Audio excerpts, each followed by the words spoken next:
आपकी अदालत में information and broadcasting minister Manish Tiwari પર આરોપ છે કે એમની સરકાર વોટો માટે ઉતાવળમાં નિર્ણયો કરી રહી છે. જ્યારથી આ ફૂડ સિક્યોરિટી બિલ આવ્યું છે ઓર્ડિનન્સ તરીકે, ત્યારથી લાગે છે કે હવે ચૂંટણી થોડી જલ્દી થવાની છે. જ્યાં સુધી ચૂંટણીનો સવાલ છે, ચૂંટણી મે 2014માં જ થશે. એવા દળ જે તમને વોટ આપી રહ્યા છે, તમારું સમર્થન કરી રહ્યા છે, મુલાયમસિંહ યાદવ જેવા લોકો, એમને પણ એ વાતની પરેશાની છે. એક નેતાએ મને કહ્યું કે મનીષજીને એ તમે જરૂર કહેજો કે इतनी जल्दी क्या है गौरी साजन के घर जाने की, सखियों के साथ बैठ जरा कुछ बातें हैं समझाने की.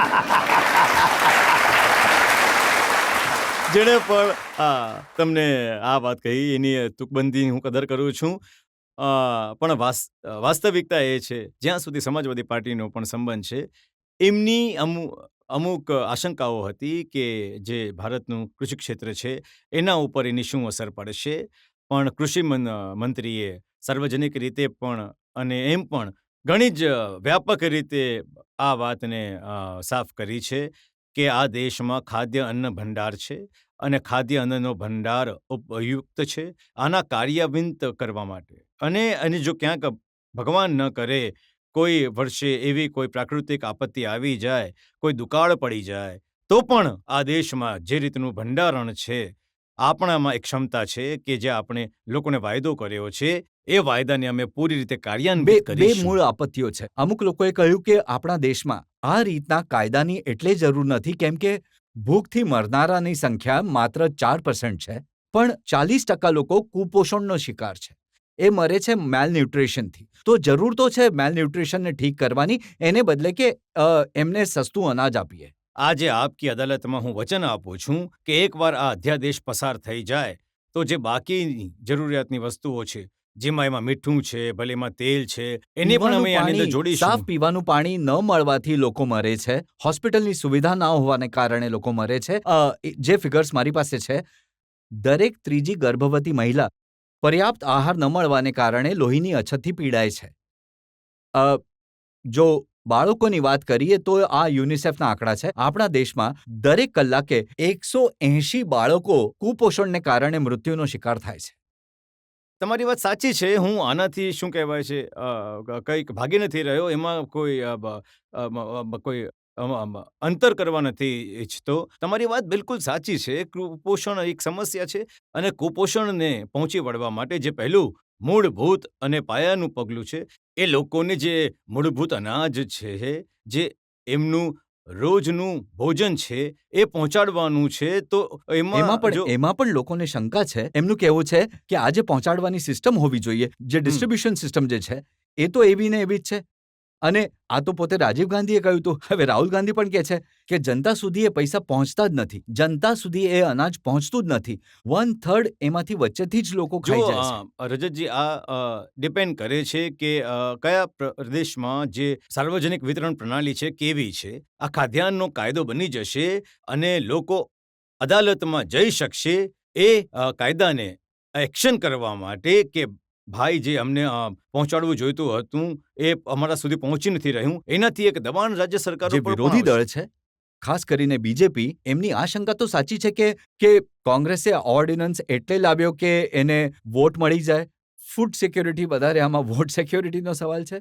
જો ભારતીય જનતા પાર્ટી સાચે જ રાષ્ટ્રહિતને દળહિત નીતિ ઉપર રાખતી હોય તો મારું એ માનવું છે એમણે આ અધ્યાદેશનું સમર્થન કરવું જોઈએ, કારણ કે એમને આમાં ભાગીદારી નાખવી જોઈએ, ના કે એની આલોચના કરે. કેમ કે એની આલોચના કરશે તો આ દેશને ખબર પડશે કે કોણ વ્યક્તિ અને કોણ રાજનૈતિક દળ એમની સાથે ઊભું છે અને કોણ એમની વિરુદ્ધમાં ઊભું છે. પણ તમે મારા એ સવાલનો જવાબ ના આપ્યો. ફૂડ સિક્યોરિટીની સાથે સાથે વોટ સિક્યોરિટી પણ કરી રહ્યા છો. જો જ્યાં સુધી વોટનો સવાલ છે રજતજી, લોકતંત્રમાં જે જનતા છે એ ભગવાનનું રૂપ હોય છે અને જ્યારે 2014 આવશે, જે જનતા નિર્ણય કરશે અમે એને સ્વીકાર કરીશું. જો અમને ફરી એકવાર તક આપશે સરકાર બનાવવાનો, સરકાર બનાવીશું. જે વચનો આપ્યા છે પૂરા કરીશું.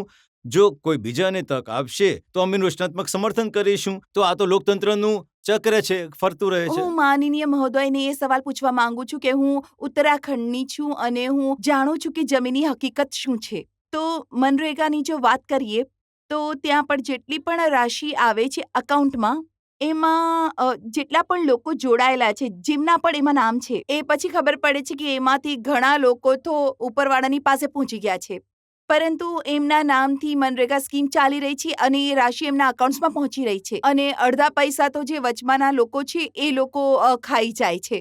તો આ વિશે તમે શું કહેવા માંગશો કે મનરેગા સ્કીમ કેટલી હદે સફળ છે? મનરેગા પૈસાનું જે વિતરણ છે એ ગામની પંચાયત દ્વારા કરવામાં આવે છે. હવે જો એ ગામમાં કે જે વિસ્તારથી તમે આવો છો ત્યાં એ રીતના લોકો છે જે ગરીબોના પૈસાને પણ ખાય છે તો જરૂર એમની વિરુદ્ધ કાર્યવાહી જો કરવી જોઈએ. આવો જ ડર ફૂડ સિક્યોરિટીને લઈને છે. આ અનાજ સામાન્ય માણસ સુધી પહોંચશે કે નહીં પહોંચે એને લઈને લોકોના મનમાં શંકા છે. તમારી વાત બિલકુલ સાચી છે રજતજી કે જે લાસ્ટ માઇલ છે જ્યારે કોઈ પણ સરકારની સ્કીમ સરકારનો છેડો છોડે છે અને લોકો સુધી પહોંચે છે તો એ વચ્ચે કશેક અલોપ થઈ જાય છે.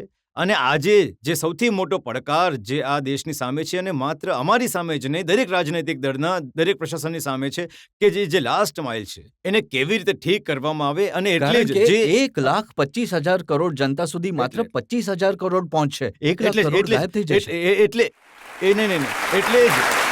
જ જે બીજી સ્કીમ સરકારે શરૂ કરી છે ડાયરેક્ટ બેનિફિટ ટ્રાન્સફરની કે જુઓ ખાદ્ય જો અન્ન તમે એનો ઉલ્લેખ તો કરી તમે રહ્યા છો. ફિઝિકલી ડિલિવરી હું તમને ડિલિવરી જે- કરવું જ પડશે જી. પણ જે પૈસા છે જે ડીબીટીના માધ્યમથી અમે લોકો સુધી પૈસા પહોંચાડીશું એનો હેતુ એ જ છે કે જો ₹1 દિલ્હીથી મોકલવામાં આવે છે તો ₹1 લોકો સુધી પહોંચે કારણ કે અમારું માનવું છે એના પણ મારી પાસે આંકડા છે. અરુણા રોય જે સોનિયા ગાંધીના નજીકના ગણાય છે, NSCના મેમ્બર રહ્યા છે, એમણે કહ્યું કે અજમેરમાં એમણે જાણકારી મેળવી 35,000 લોકો માટે પૈસા મોકલવામાં આવ્યા, માત્ર 150 લોકો સુધી પહોંચ્યા. જુઓ હું તમને એનું બીજું ઉદાહરણ આપી દઉં છું.